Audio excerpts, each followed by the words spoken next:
Je cède la parole maintenant entre un rapporteur, Normal Palma, maître de conférence à l'Université Paris-Sorbonne. Merci. Et, écoutez, il faudrait revenir sur ce problème de la laïcité parce que ça me semble essentiel. Et du point de vue théorique, du point de vue de la théorie politique, il ne faut pas oublier que c'est la politique, la théorie politique née en Grèce et que tous les concepts que nous avons hérités sont des concepts grecs. Et pour les Grecs, du point de vue de l'esprit, disons, de la philosophie politique grecque, il y a une chose qui est très simple.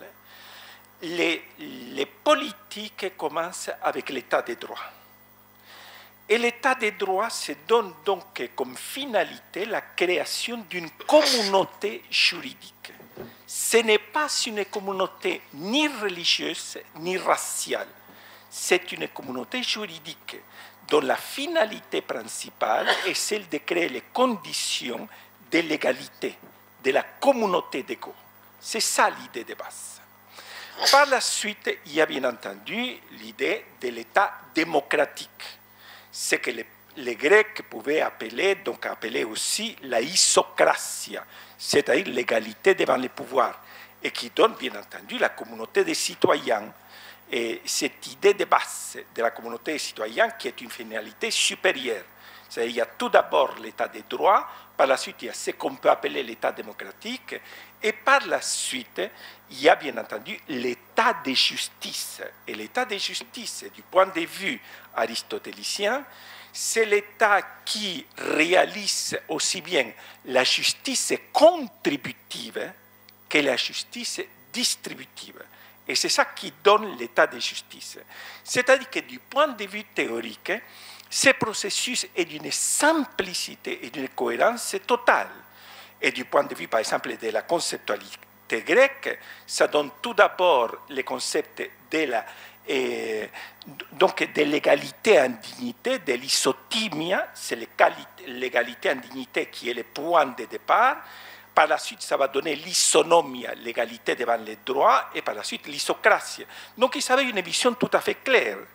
Simplement que dans les processus historiques, ce processus du politique qui est purement théorique, qui a été théorique jusqu'à présent, qui continue à être théorique, qui est une sorte de finalité idéale, qui est une finalité théorique. Ça ne correspond pas à la réalité grecque, c'est tout à fait évident. C'est quelque chose qui a été théorisé. C'est cette théorie qui explique par conséquent que tout état de droit est par définition un état laïque. Ce n'est pas quelque chose qui est une sorte d'acquis historique. Du point de vue pratique, du point de vue théorico-pratique, disons, l'état de droit est un état par définition laïque.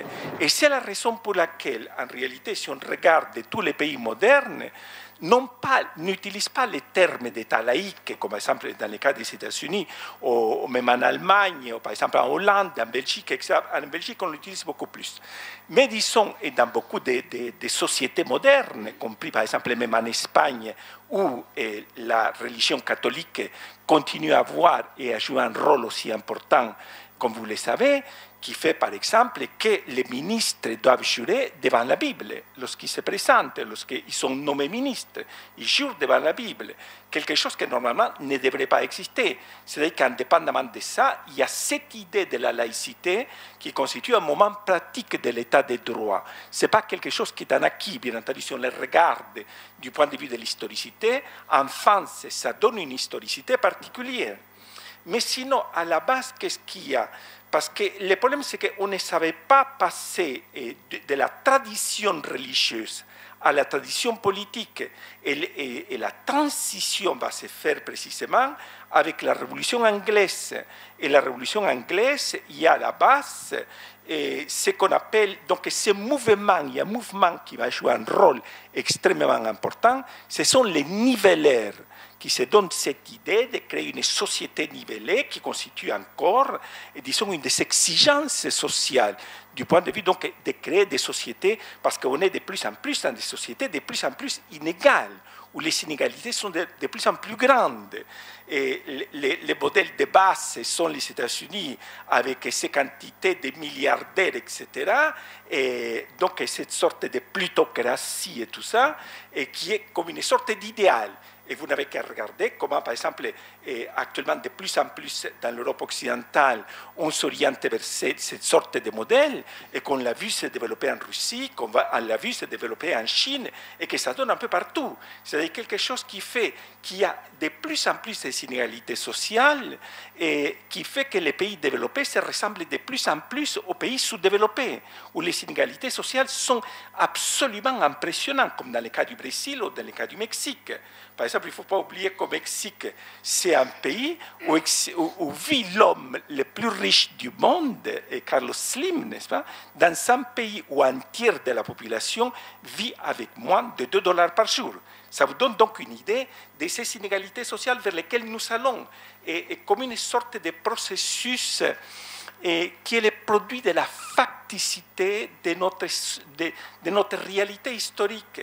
Pourquoi? Parce qu'il n'y a pas eu cette sorte de réflexion du politique et que les Grecs nous ont appris. C'est-à-dire qu'il s'agit de se donner la communauté d'ego comme la finalité du politique, donc un idéal du politique. On a réduit, par exemple, l'idée de la démocratie à la loi du plus grand nombre. Et c'est la raison pour laquelle, par exemple, on nous dit que l'Inde, le sous-continent indien, est donc le pays, la plus grande démocratie du monde, ce qui est totalement absurde, dans la mesure où c'est un pays où il y a encore des castes, il y a des problèmes absolument, des inégalités sociales absolument infinies, etc.